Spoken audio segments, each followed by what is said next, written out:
रातों की पढ़ाई रंग लाएगी, हर एक कोशिश मंजिल तक ले जाएगी।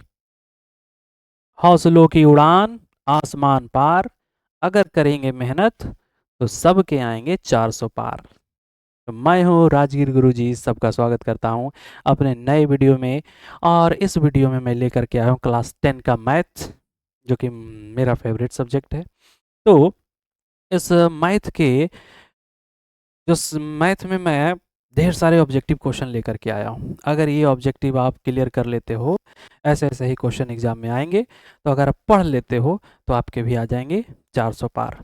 तो सब बच्चों को इसी पर्पस से पढ़ना है कि अब की बार 400 पार। तो चलिए बच्चों, शुरू किया जाए। जो बच्चे नए हैं, जो नए बच्चे देख रहे हैं, कृपया वीडियो को शेयर कर दीजिए और साथ ही साथ लाइक करना ना भूलें। लाइक करिए, कमेंट करिए, जो भी दिक्कत है, जिस पर वीडियो बनाना हो आप कमेंट में बता दीजिए, मैं बना दूंगा। कोशिश तो मेरी यही रहेगी ज़्यादा से ज़्यादा मैं आप तक पहुंचूं, लेकिन समय का थोड़ा अभाव मेरे पास हो जाता है, इस वजह से मैं बना नहीं पाता। तो बकवास किए बिना शुरू करते हैं। जिन जिन बच्चों को कोई भी क्वेश्चन में डाउट होगा मैथ वाले में, आप पूछते रहिएगा। भाई हो गया।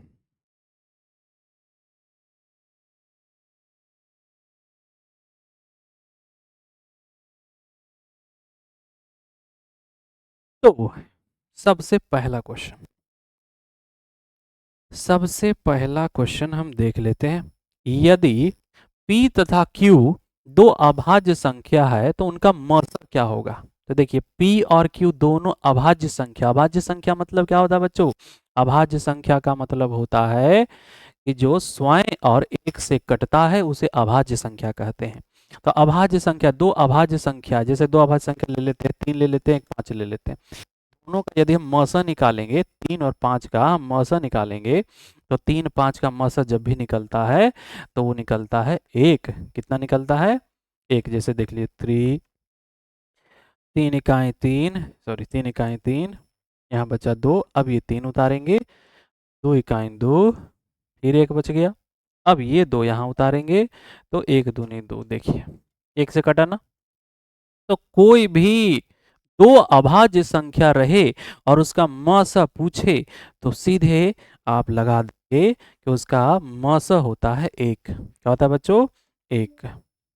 अगला देखिए, दो संख्याओं a 18 का ल स 36 तथा म स 2 है तो a का मान है।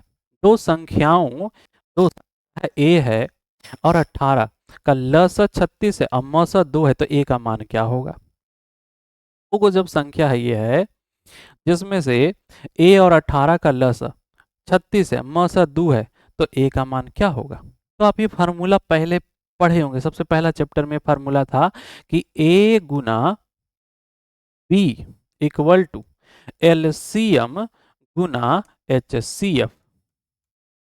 तो दो संख्या, एक संख्या a है और एक संख्या b यानी 18 है, और दोनों का लस यानी एलसीएम 36 है और एचसीएफ 2 है।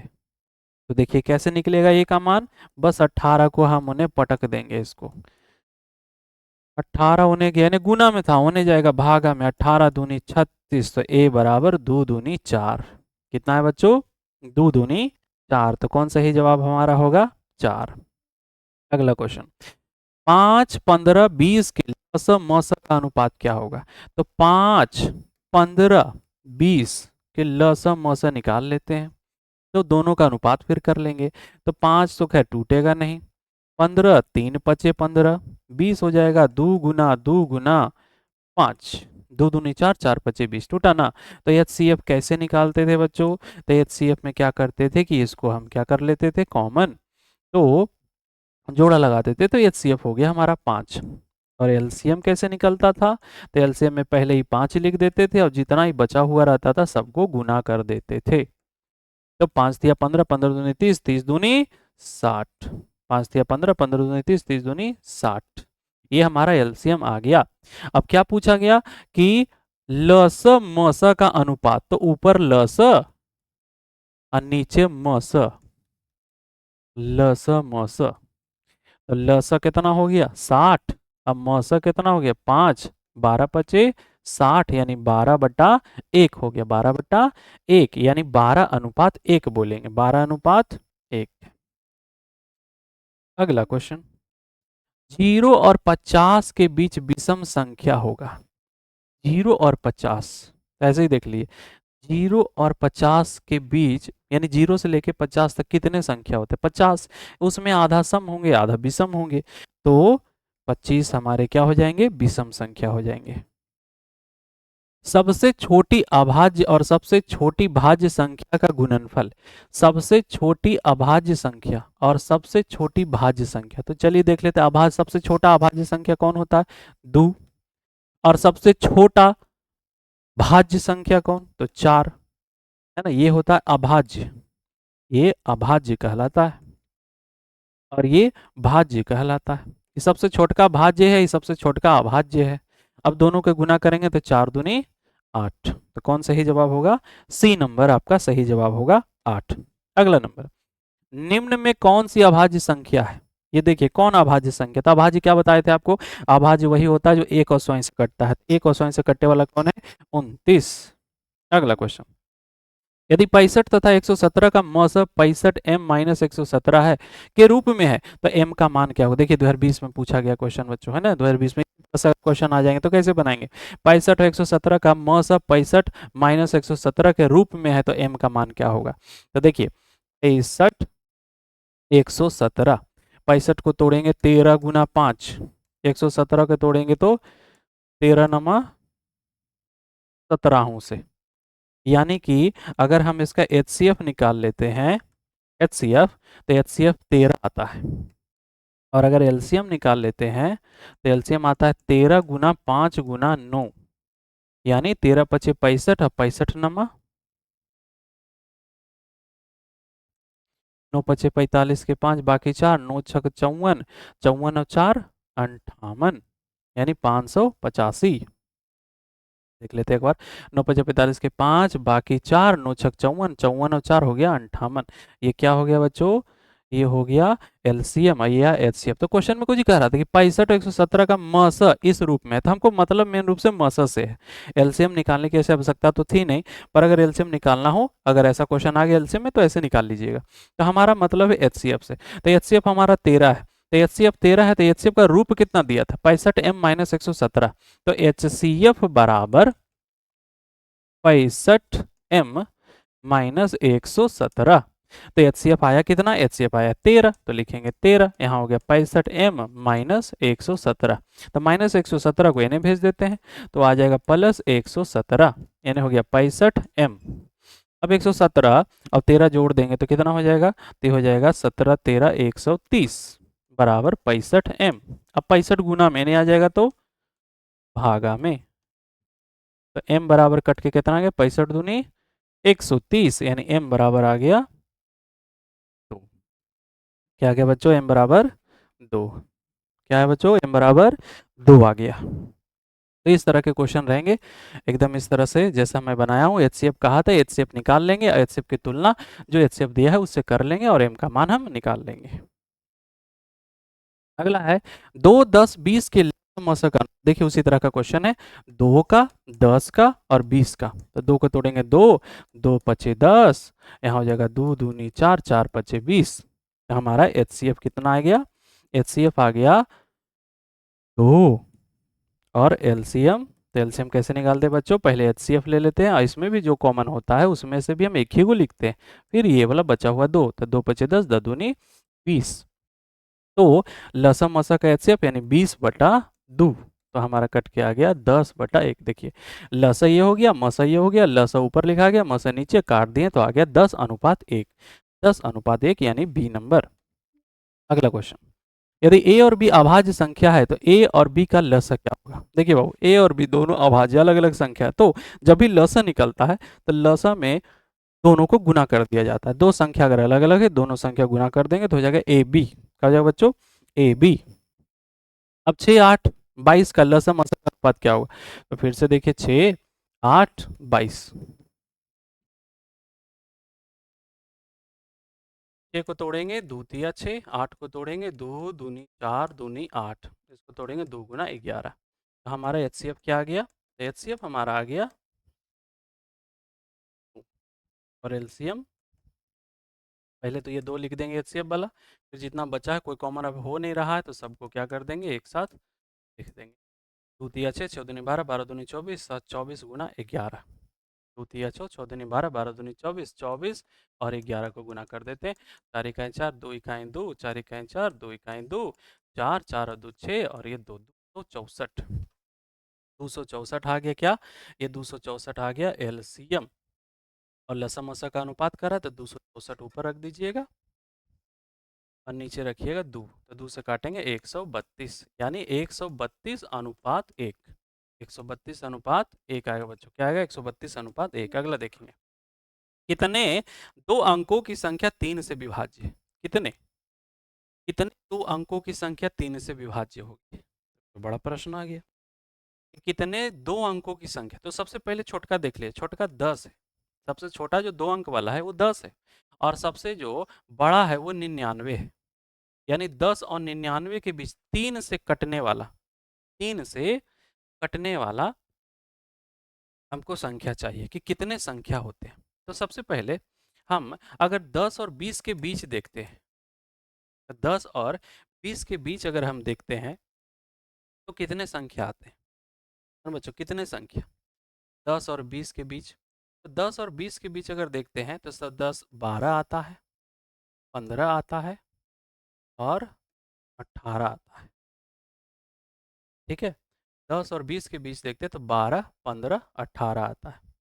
और अगर 20 और 30 के बीच देखते हैं तो कौन कौन आता है? तो आता है 21 24 27।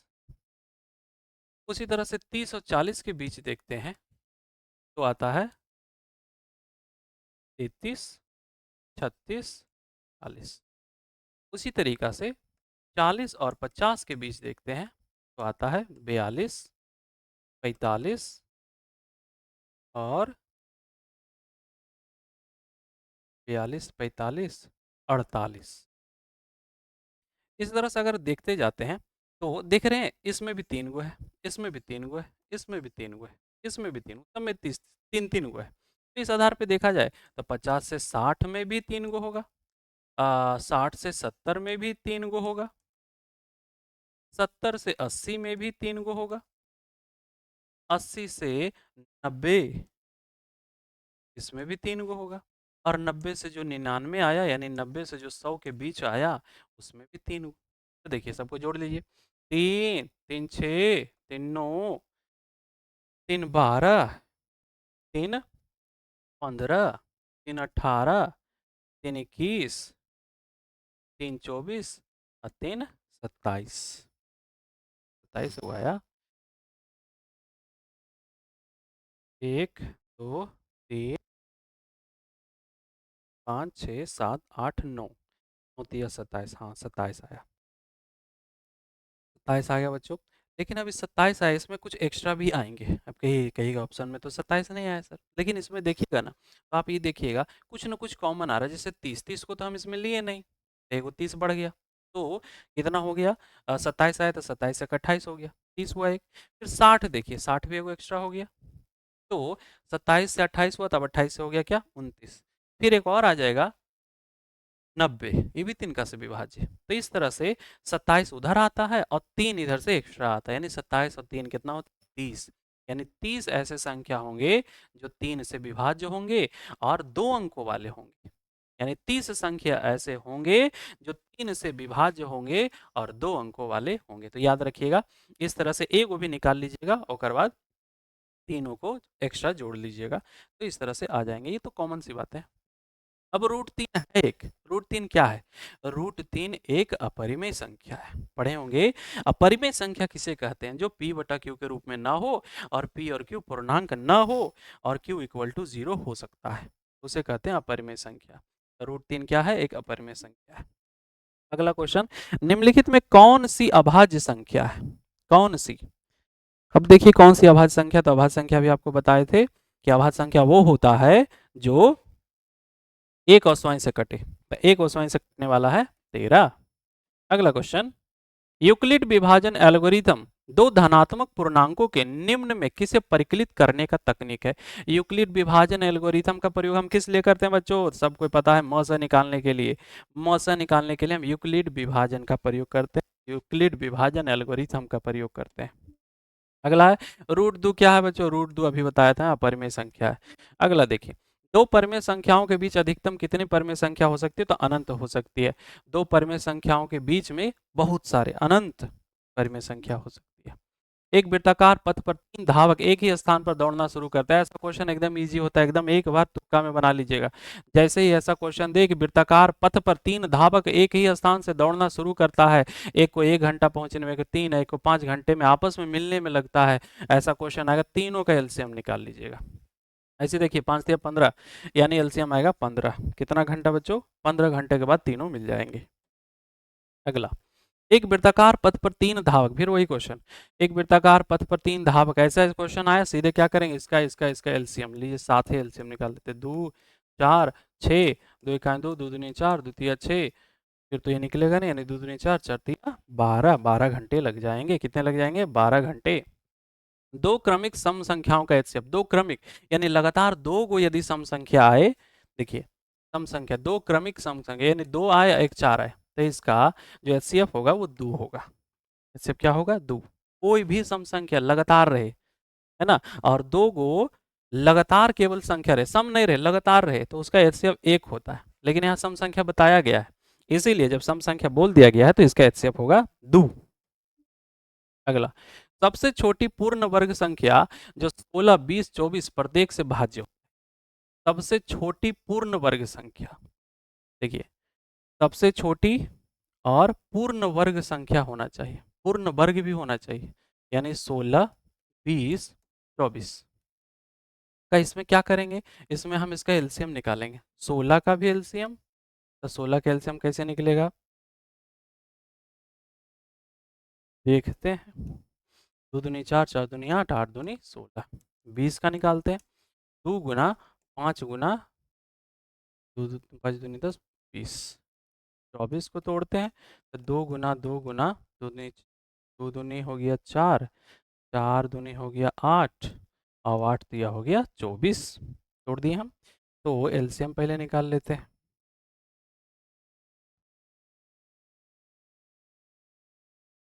एलसीएम कैसे निकले बच्चों, ये हो गया 2, ये हो गया 2,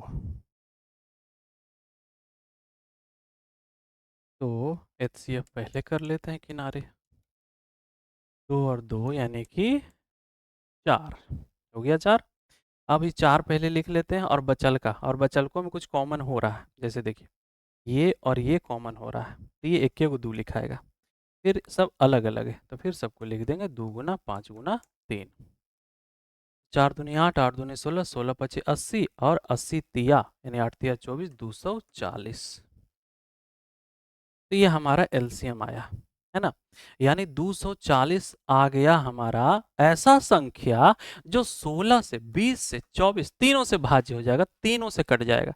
लेकिन तीनों से कट जाएगा, कंडीशन क्या है, सबसे छोटी पूर्ण वर्ग संख्या चाहिए, सबसे छोटी पूर्ण वर्ग, वर्ग भी होना चाहिए, है ना। तो कौन होगा देखिए, तो 240 तो होगा नहीं। अब इसमें सबसे छोटी कौन है, ये देखिए, तो 2400 तो है नहीं, 3600 तो है नहीं, तो कौन होगा, 1600, जो कि पूर्ण वर्ग भी दिखा रहा है ना। 16 का वर्गमूल कितना होता है, 4 होता है, 2 को 0 से 1 0 बाहर आ जाएगा। इस तरह से सबसे छोटी पूर्ण वर्ग संख्या जो 16 20 और 24 तीनों से भाज्य हो जाए, उसका आंसर होगा 1600। अगला क्वेश्चन, दो संख्याओं का लघुत्तम समापवर्तक महत्तम समापवर्तक का गुना है। लघुत्तम समापवर्तक तथा महत्तम समापवर्तक का जोड़ 600 है। यदि एक संख्या 280 है तो दूसरी संख्या क्या होगी। देखिए बच्चों, दो संख्याओं का लघुत्तम समापवर्तक इनके महत्तम समापवर्तक का गुना है। लघुत्तम समापवर्तक यानी एलसीएम और एचसीएफ का जोड़ 600 है, जिसमें एक संख्या 240 है, दूसरी संख्या क्या होगी, है ना।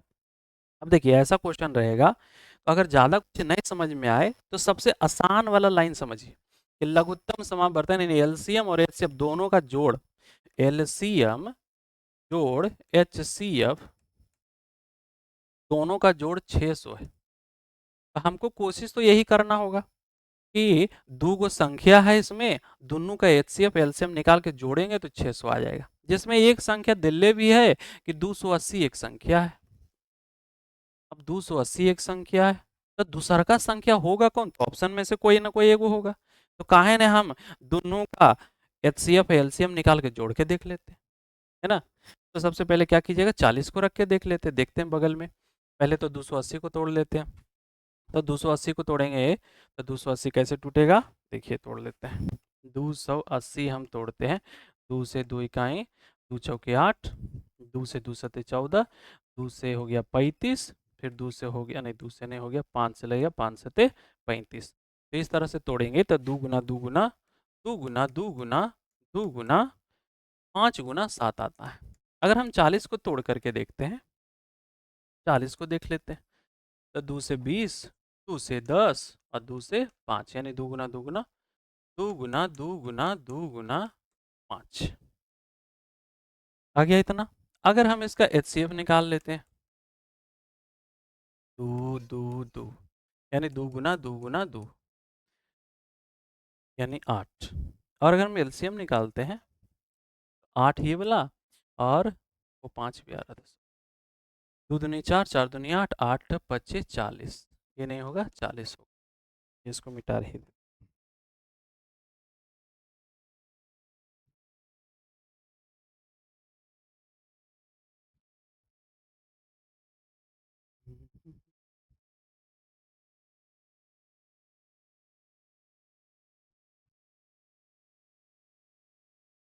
चलिए फिर से एक बार देख ले, हम एचसीएफ निकाल रहे थे, एचसीएफ हमारा आ जाएगा 2 गुना 2 गुना 2 गुना 5, यानी कि 2 दूनी 4, 4 दूनी 8, 8 25 40।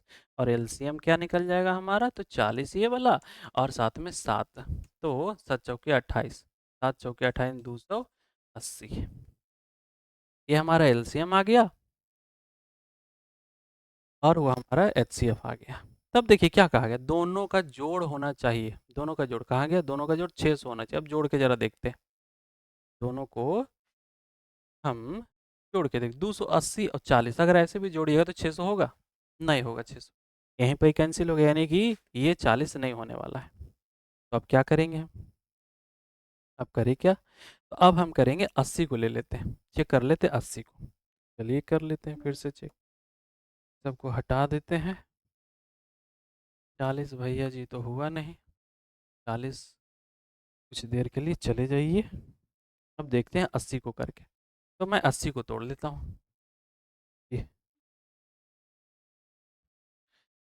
80 को तोड़ लेते हैं, तो 80 को तोड़ेंगे तो कैसे टूटेगा, 2 से करेंगे तो आधा 40 हो गया, फिर 2 से करेंगे तो 20 हो गया, फिर 2 से करेंगे तो 10 हो गया, फिर 2 से करेंगे तो 5 हो गया। इस तरह से 2 दूनी 4, 4 दूनी 8, 8 दूनी 16, 16 पचे 80 टूट जाता है। अब देखिए अगर मैं इसका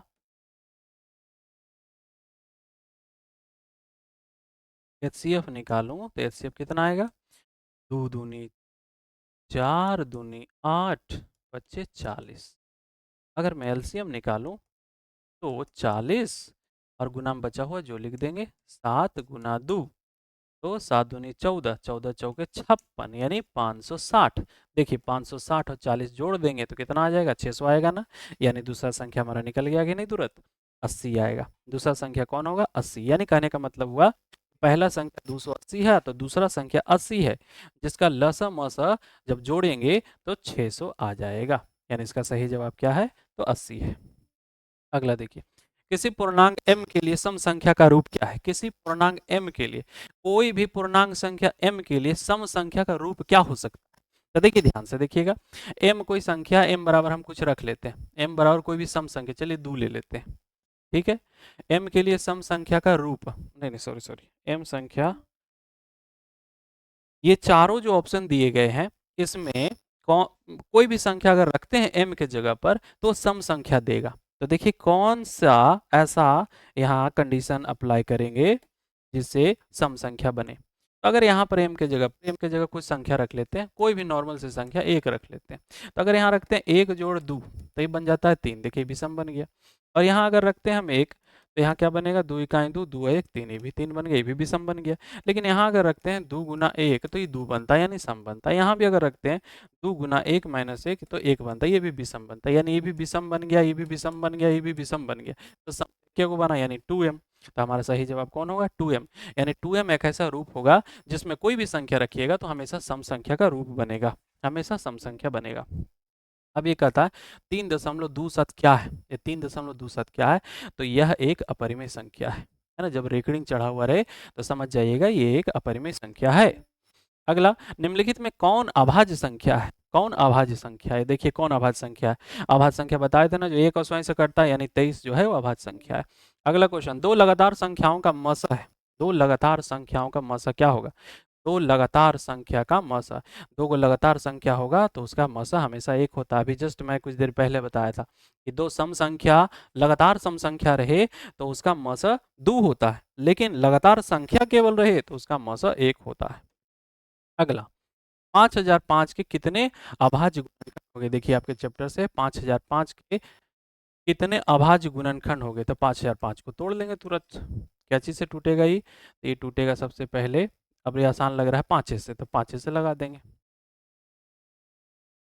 अब इसको क्या चीज़ से लगाएंगे, तो अब तो कुछ लग नहीं रहा है, तो सबसे आसान चेक होता है 3 से चेक करने का, कि 3 से देख लेते हैं, 3 से देख लेते हैं। 1001 3 से लगाएंगे तो 3 तिया 9, 3 तिया 9। अब ये तो लगा नहीं, ये तो कैंसिल हो गया, यानी 3 से नहीं लगेगा।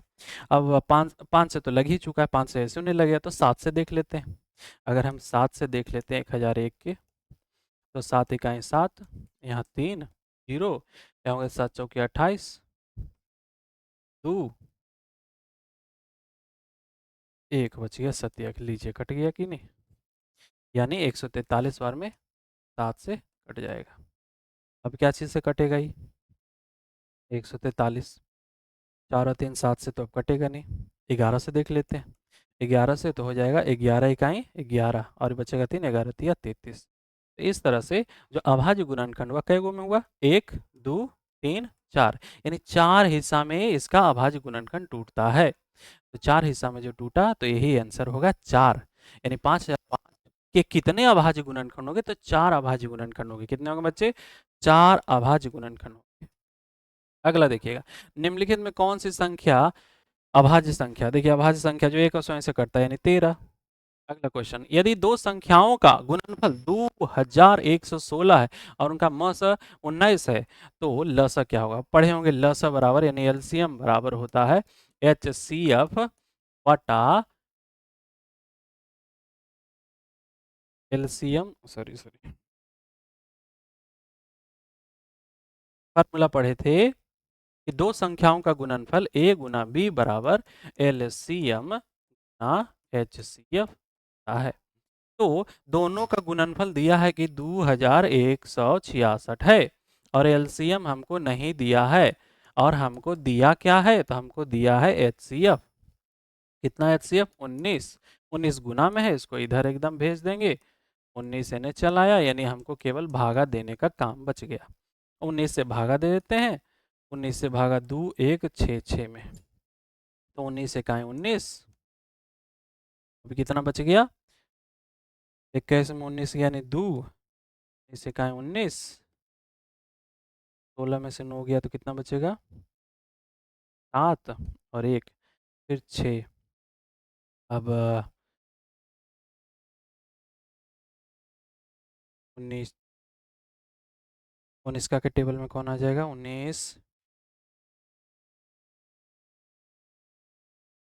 81, 54 63, 19 का 19 कितना बच गया, 2 बच गया, 20 और 21 19 लग गया तो हो गया, 16 में से 9 गया तो कितना बचेगा 7 ही हो गया कैंसिल, और फिर अच्छा हाँ एक तो बचेगा नहीं ना, तो 19 चौके 76 कट गया, 114। कितना आएगा बच्चों, 114। थोड़ा ध्यान से देखिएगा यहाँ पे, भागा थोड़ा अच्छा से दीजिएगा, कभी कभी गड़बड़ा सकते हैं। अगर जल्दीबाजी में वहाँ दीजिएगा तो गलती होने के चांस है, इसलिए ध्यान दीजिएगा कि जल्दीबाजी ना करें और ध्यान से सब लिखते जाएँ। तो हाँ, फिर से एक बार समझा देते हैं कि दो संख्याओं का गुणनफल 2166 था, उनका मौसा 19 है, तो उनका लसा क्या होगा? तो देखिए फॉर्मूला याद रखिएगा, a गुना b बराबर एलसीएम गुना एचसीएफ होता है। दोनों का गुणनफल दिया था 2166 और एलसीएम हमको दिया नहीं था, एचसीएफ दिया था, तो क्या कर देंगे, उसको इन्हें भेज देंगे और तुरंत भागा देंगे। अगर सही भागा रहेगा आपका आंसर सही हो जाएगा। चलिए अगला, ये संख्या क्या है बच्चों? ऐसा संख्या दे दिया, ऐसा संख्या क्या संख्या है? तो ये संख्या जो है वो न तो परिमेय है न तो अपरिमेय है, इसमें तो ऑप्शन है नहीं, इनमें से कोई नहीं। ये जो संख्या है न तो परिमेय कहलाता है न तो अपरिमेय कहलाता है, मतलब कि अवास्तविक कहलाता है। अगला, सह अभाज्य संख्याओं का मस कितना होता है? ये भी याद रखिए, फॉर्मूला है सह अभाज्य संख्या का मस हमेशा एक होता है। अगला, 45 तथा 60 का मस क्या होगा? चलिए निकाल लेते हैं, 45 और 60 का। तो 45 को पहले तोड़ते हैं, तो 3 से टूटेगा, 15 तिया 45, 3 से 5 यानी कि 3 गुना 60 से तोड़ेंगे तो ये टूट जाएगा हमारा 60, अगर तोड़ते हैं तो 30, 2 से 15 और फिर 3 पचे 15 यानी कि 2 गुना 3 गुना 5। इस हिसाब से अगर देखें तो जोड़ा कौन लगा? तो लगा 3 और 5, यानी 3 गुना 5 यानी कि 15 हमारा एचसीएफ आया। क्या आया? 15। तो कौन हमारा? D number option. 144 के अभाज्य गुणनखंड का 2 का घातांक, देखिए 2 का घातांक पूछ रहा है। पहले इसको हम गुणनखंड तोड़ लेते हैं, तो हो जाएगा 2 सत्ते 14, 2 दूनी 4, 2 से हो गया 36 और 2 से हो गया 18 और 2 से हो गया 9, फिर 3 तिया 9। तो कहता केवल 2 का घात बताइए, तो 2 कई गो है? 2 है 4 गो, यानी कि 4 घात होगा। अगला, निम्नलिखित में कौन सा अपरिमेय संख्या? अब देखिए अपरिमेय संख्या कौन है? अपरिमेय किसको कहते हैं? अपरिमेय जो p बटा q के रूप में यानी पूर्णांक रहे, तो पूर्णांक इसका निकलेगा। देखिए इसका भी पूर्णांक निकल जाएगा, इसका भी पूर्णांक निकल जाएगा, इसका भी पूर्णांक निकल जाएगा, लेकिन इसका पूर्णांक निकलेगा नहीं निकलेगा। तो ये हमारा अपरिमेय संख्या क्या है? अपरिमेय संख्या। निम्नलिखित में कौन सा अभाज्य संख्या? बताइए अभाज्य संख्या कौन है? अभाज्य संख्या हमारा 41 है, 41 है अभाज्य संख्या, ये किसी से नहीं कटेगा, केवल 41 और स्वयं से कटेगा। एक अशून्य परिमेय और परिमेय संख्या का गुणनफल क्या होता है? देखिए बाबू, एक अशून्य परिमेय यानी कोई परिमेय संख्या उसके साथ अपरिमेय हम मल्टीप्लाई कर दे, गुना कर दे, तो हमेशा क्या बनता है? हमेशा अपरिमेय संख्या बनता है। एक परिमेय और एक अपरिमेय मिलाएंगे तो क्या बनेगा? अपरिमेय बनेगा। जैसे होता है ना माइनस प्लस माइनस, वैसा ही। निम्नलिखित में कौन सबसे छोटी प्राकृतिक संख्या है? इसमें बताइए सबसे छोटी प्राकृतिक संख्या। तो पहले जान लेते हैं प्राकृतिक संख्या किसको कहते हैं, यानी नेचुरल नंबर, यानी गिनती वाली संख्या को। तो गिनती वाला जो संख्या होता है शुरुआत होता है 1 से, तो सबसे छोटा 1 हो गया। अगला, 18 तथा 72 का मौसा क्या होगा? चलिए इसको भी देख लेते हैं, 18 और 72। 18 और 72, देखिए इसका एक ट्रिक भी होता है ना? ट्रिक का मतलब क्या हो गया? थोड़ा जल्दी बनाने का तरीका। अब देखिए 18 और 72 का मौसा, पहले मौसा समझते हैं। मौसा का मतलब होता है महत्तम समापवर्तक। महत्तम यानी 18 और 72 को कोई एक ऐसा संख्या विभाजित कर देगा जो सबसे बड़ा संख्या होगा, यानी 18 और 72 दोनों को कोई एक ऐसा संख्या भागा दे देगा जो बड़का संख्या होगा। तो 18 और 72 को पहले देख लेते हैं कौन कौन भागा देगा। तो ये 18 दे देगा, 18 को 72 भी दे देगा, 72 को केवल 72 देगा, 18 को नहीं दे पाएगा। ये यही तो खैर कैंसिल हो गया। 9 को देखिए, तो 9 इसको भी भागा दे देगा, 9 इसको भी भागा दे देगा, तो ये तो सही लग रहा है। फिर 2 को देखिए तो ये दोनों को भागा दे देगा। लेकिन मौसा मतलब होता क्या है? मौसा का मतलब होता है कि दोनों को भागा देने वाला हो लेकिन सबसे बड़का हो, सबसे बड़का हो। तो सबसे बड़ा कह रहा हम कौन है? 9 भी दे देगा, 2 भी दे देगा, लेकिन बड़ा कौन है? बड़ा 18 है। तो सही जवाब कौन होगा? 18। अगर दिक्कत है तो दोनों को तोड़ के देख लीजिएगा, है ना? अगर आपको परीक्षा में कन्फ्यूजन लगे तोड़ के देख लीजिए, लेकिन तरीका याद रखिएगा, जल्दी बनाने का है। तो सबसे पहले कुछ देखेंगे, सबसे पहले देखेंगे कौन कौन ये 72 और 18 को भागा दे रहा है। तो यहाँ पता चला 18, 9 और 2, ये तीनों में बड़का कौन है? तो बड़का 18, यानी 18 सही जवाब। अगला क्वेश्चन, पाई बटा 3 क्या है बच्चों? तो पाई बटा 3 एक अपरिमेय संख्या है। क्या है? अपरिमेय संख्या। अब देखिए किसी भी पावर 1 होता है, किसी की पावर 0 होता है, उसका वैल्यू 1 होता है, तो 1 गुना 1 क्या होता है? 1, यानी इसका सही जवाब 1। अगला, किसी पूर्णांक p के लिए प्रत्येक सम पूर्णांक का रूप है। किसी पूर्णांक p के लिए अभी जस्ट किए थे कि कोई p के लिए सम पूर्णांक का रूप क्या होगा? तो सम पूर्णांक के लिए होगा 2p। क्या होगा बच्चों? 2p, m रहे तो 2m। निम्नलिखित में किसका दशमलव प्रसार अशांत है? किसका दशमलव प्रसार आसान थे, किसको दशमलव में करेंगे तो सबका चेक करेंगे ना। इसका ट्रिक यही होता कि नीचे जो हर है इसको देख लीजिए, 2 और 5 में टूटना चाहिए। अगर 2 और 5 में टूटता है तो शांत होता है, लेकिन हमको कह रहा है आसान चाहिए। आसान यानी 2 और 5 में नहीं टूटे, तो देखिए इसको तोड़िएगा तो 2 5 में टूटेगा, इसको तोड़िएगा 2 5 में टूटेगा, नहीं खाली 2 में टूटेगा। ये टूटेगा 2 और 5 में, या केवल 5 में टूटेगा। ये 2 में टूटेगा, ये 2 5 में टूटेगा। ये देखिए 243 जो है ये नहीं टूटेगा 2 5 में, 5 तो इसमें है ही नहीं है, 2 भी नहीं है। तो सही जवाब कौन होगा? बी नंबर ऑप्शन, कि किसका दशमलव प्रसार अशांत है, तो 39/243 का। अगला क्वेश्चन, निम्नलिखित में कौन सा युग्म सह अभाज्य है? कौन सा युग्म? तो हम बताए थे कि दो संख्याओं का युग्म होना चाहिए जिसका एचसीएफ निकालेंगे ना तो 1 आएगा। तो किसका एचसीएफ आएगा देख लेते हैं। तो इसका एचसीएफ आएगा 18 और 25 का। अगर आप निकाल के देखिएगा तो पक्का पता चल जाएगा कि 18 और 25 का एचसीएफ हमेशा क्या निकलता है? 1 निकलता है। निम्नलिखित में कौन यौगिक संख्या? यौगिक मतलब क्या होता है? यौगिक मतलब होता है कंपोजिट नंबर। ये कंपोजिट क्या होता है? कंपोजिट का मतलब होता है जो अभाज्य न हो। आपके अभाज्य मतलब जो एक और स्वयं से कटे। तो यौगिक का मतलब हो जाता है एक और स्वयं के अलावा भी किसी से कटे, केवल एक और स्वयं से नहीं कटे, उसके अलावा भी किसी न किसी से कटे। तो देख लीजिए 11 ये भी एक और स्वयं से कटता है, 31 ये भी एक और स्वयं से कटता है, 41 ये भी एक और स्वयं से कटता है, लेकिन 21 जो है वो 3 से भी कट जाता है। एक से तो कटवे करता है, साथ ही साथ 3 से कट जाता है, साथ साथ 7 से कट जाता है। अगला क्वेश्चन बच्चों, निम्नलिखित में कौन अभाज्य संख्या? कितना सिंपल है, कि कौन है अभाज्य संख्या? 30 है अभाज्य संख्या। अगला, दो संख्याओं का म 27 और ल 162 है, तो उसमें से एक संख्या 54 है, तो दूसरी संख्या क्या होगी? देखिए वो दो संख्याओं का म भी दिया है, ल भी दिया है। यदि उनमें से एक संख्या 54 है तो पढ़े थे ना, अभी फॉर्मूला लिखे थे ना, ए गुना बी बराबर एलसीएम गुना एचसीएफ, जिसमें क्या कहा गया कि एक संख्या है तो दूसर का बताइए। तो एक संख्या है हमारा 54, दूसर का नहीं पता, एलसीएम कितना है 162 और एचसीएफ 27। 54 को उधर भेज देते हैं, तो उधर जाएगा तो हो जाएगा भागा में 27 दूनी 54, 2 से काटेंगे 2 8 16 यानी 81। बी बराबर क्या होगा? 81। बी बराबर 81।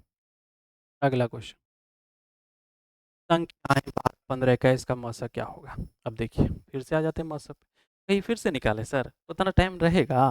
तो एकदम चेक कर लिए तीनों को कौन काटता है, 12 15 21 को, तो तीनों काट देता है। 5 जो है वो नहीं काटता, केवल एकरा काट पाता है। 7 जो है वो केवल 21 को काट पाता है। 2 जो है वो केवल इसको काट पाता है, तो बचा कौन? 3। कितना आसान है, खाली आप ऑप्शन देख करके बना सकते हो। किसी धनात्मक पूर्णांक q के लिए प्रत्येक धनात्मक विषम पूर्णांक का रूप होता है। अब देखिए क्या बोला है, किसी धनात्मक पूर्णांक q के लिए, कोई पूर्णांक q है, उसका धनात्मक विषम पूर्णांक होना चाहिए बच्चों, विषम पूर्णांक होना चाहिए, पूर्णांक होना चाहिए विषम का रूप होना चाहिए। तो विषम का रूप जब भी होगा तो याद रखिएगा विषम वाला होगा, यानी इस रूप में। नहीं तो आप रख के देखिए, q के बराबर कोई संख्या ले लीजिए, तो इस पर रखिएगा ना, इस रूप पर रखिएगा ना, तो जो भी संख्या आप रखिए सब विषम में बनवे करेगा। कोई भी संख्या रखिए, 2 रख दीजिएगा 14 12 1 13, 3 रख दीजिए 18 1 19, हमेशा विषम बनेगा। लेकिन इस सब पे क्या होगा ना, दोनों कंडीशन अप्लाई हो जाएगा, कभी कभी सम भी बन जाएगा, कभी कभी विषम भी बन जाएगा, सम विषम दोनों, लेकिन इसमें कभी भी सम नहीं बनेगा। अगला, प्रत्येक परिमेय संख्या, प्रत्येक परिमेय संख्या क्या होती है बच्चों? प्रत्येक परिमेय संख्या एक वास्तविक संख्या होती है। वास्तविक संख्या का अगर आपको परिभाषा याद होगा तो जरूर आप ये सोच लिए होंगे मन में कि परिमेय संख्या किसको कहते हैं, वास्तविक संख्या किसको कहते हैं? कि परिमेय और अपरिमेय संख्या दोनों संख्या को कहते हैं वास्तविक संख्या। अब ये क्या है? रूट 81, तो 81 टूट जाएगा क्या चीज में? 9, यानी 9/2 क्या है? तो 9/2 जो है वो एक परिमेय संख्या है। यदि भाग यूक्लिड विभाजन एल्गोरिथम a बराबर बी क्यू प्लस आर, ए बराबर 37, बी बराबर 4, आर बराबर 1, तो q का वैल्यू क्या होगा? तो चलिए इसी पे रख लेते हैं, a बराबर बी क्यू प्लस आर। तो a बराबर हमारा है 37, b बराबर हमारा है 4, q हमको मालूम नहीं, r हमारे पास 1। तो क्या करेंगे, पहले एक को इन्हें भेजते हैं, 37 माइनस 1 यानी हो जाएगा 4q, 37 में 1 गया 36, इधर हो जाएगा 4q, 4 इन्हें आ जाएगा 36/4, 4 नमक है 36, यानी क्यू का वैल्यू आ गया 9। अगला देखिए, 156 के अभाज्य गुणनखंड में 2 का घातांक। देखिए फिर से वही आ गया, 156 हम तोड़ लेते हैं। 2 सत्ते 14, 2 अठी 16, 2 तिया 6, 2 नमा 18, 3 से 13 तिया 39। तो 2 का कितना घात है बच्चों? 2 है, 2 को तो 2 ही घातना होगा, 2 हमारा सही जवाब। अगला देखिए, निम्नलिखित में किसका दशमलव प्रसार शांत है? किसका दशमलव प्रसार शांत होना चाहिए? शांत, शांत किसका होना चाहिए? तो हम शांत बताए थे कि हर को, देखिए हर को शांत, किसका शांत होगा? तो हर को देखेंगे तो क्या पता चल रहा है? 17/81 है। ये टूटेगा कोची में? 3 में। 41 तो टूटवे नहीं करेगा, 45 भी टूटेगा 3। 80 जो है वो केवल टूटेगा 2 के रूप में। तो 2 से हम अगर तोड़ते हैं इसको 40, 2 से 20, 2 से 10 और 2 से 5। देखिए 2 5 में टूटा ना, केवल 2 5 में आया ना, तो 2 5 में रहेगा तो वही शांत होगा, यानी हमारा ऑप्शन डी जो है वो सही जवाब है।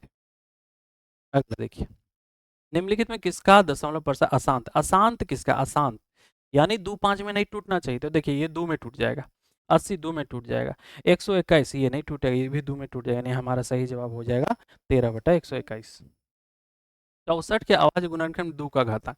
अब 64 को तोड़िए और देखिए, तो 64 को तोड़ेंगे तो पहले हो जाएगा 32, फिर दूसरा हो जाएगा 16, फिर दूसरा हो जाएगा 8, फिर दूसरा हो जाएगा 4, फिर दूसरा हो जाएगा 2। कई होगा? 1 2 3 4 5 6, यानी 6। ये चलिए वो 6 बना देते, लीजिए ये हो गया आपका सही जवाब, है ना? कितने बार में टूटेंगे? 6 बार में। प्राकृत संख्याओं के संग्रह में शून्य समेत ऋण संख्याओं को शामिल किया जाए तो कैसी संख्या बनेगी? देखिए बाबू अभी पढ़े थे, नेचुरल नंबर 1 से शुरू होता है, प्राकृत संख्या 1 से शुरू होता है, लेकिन और हम जब जीरो ला देते हैं तो जीरो जब मिक्स हो जाए तब वो बन जाता है पूर्ण संख्या। क्या बन जाता है? पूर्णांक बन जाता है। संख्या रेखा पर पूर्ण संख्याओं का निरूपण होगा या नहीं होगा? संख्या रेखा, कोई संख्या रेखा पढ़े होंगे, ये संख्या रेखा होता है, एन माइनस में रहता है और एन प्लस में रहता है। तो पूर्ण संख्या, इस पर पूर्ण संख्या होगा या नहीं होगा? तो पूर्ण संख्या इस पर होगा, कोई भी पूर्ण संख्या आप नंबर लाइन पे रख सकते हो। सभी प्राकृत संख्याओं के संग्रह शून्य समेत क्या होते हैं? देखिए फिर आगे, सभी प्राकृत संख्या में यदि शून्य शामिल कर दे उसे कहते हैं पूर्ण संख्या। अगर पूर्णांक b a पूर्णांक से पूर्णतः विभाज्य हो जाए तो b को a का क्या कहा जाता है? समझो बच्चे, कहता है कि b है, एक b है पूर्णांक, उसको a से पूरा पूरी विभाज्य कर देते हैं, यानी a से भागा देते हैं b में, और b जो है कितनों बार में कट जाता है, पूरा पूरी विभाज्य कर देता है, a से भागा देते हैं b पूरा कट जाता है। तो ये b a का क्या कहलाएगा? तो क्या कहलाता है? जब भी ये कट जाए तो इसका भाज्य कहलाएगा। क्या कहलाएगा? भाज्य। जो भी विभाजित कर दिया जाता है, जो विभाज्य हो जाता है उसको भाज्य कहते हैं। अगला देखिए, यूक्लिड विभाजन एल्गोरिथम का अनुप्रयोग होता है, किसके लिए होता है? तो ये होता है दो धनात्मक पूर्णांकों के लसक के लिए, नहीं होता है। दो धनात्मक पूर्णांक म से निकालें, हाँ ये होता है। दो को धनात्मक पूर्णांक के लिए म से यदि निकालना हो तब यूक्लिड विभाजन एल्गोरिथम लगाते हैं। अगला है, धनात्मक विषम पूर्णांक किस रूप का होता है? तो देखिए हम बताए थे धनात्मक विषम पूर्णांक होना चाहिए, धनात्मक विषम पूर्णांक। तो विषम पूर्णांक हमेशा इस रूप में, इसमें देखिए, इसमें कोई भी संख्या क्यू की जगह रख के देखिए तो हमेशा क्या निकलेगा? विषम संख्या ही निकलेगा। 2q+1 विषम संख्या का एक रूप है, याद रखेंगे। इस तरह से आपके एक चैप्टर जो है वो समाप्त हो गए। और ये जो 400 पार लाने का जो हमारा एक तरह का दृढ़ संकल्प है, आप उसको पूरा करिए और 400 पार लाएंगे, तभी मन को भी शांति मिलेगी और साथ ही साथ आपके अंदर जो चल रहे लड़ाई है उससे भी आप जीत पाओगे। इसलिए आप 400 पार लाने की कोशिश कीजिए। आपके अंदर इतनी क्षमता है कि आप 400 पार ला सकते हैं, बस मेहनत नहीं करते हैं कई लोग। मेहनत करते रहिए, आगे बढ़ते रहिए। इसी के साथ ये वीडियो समाप्त होता है। जय हिंद, जय भारत।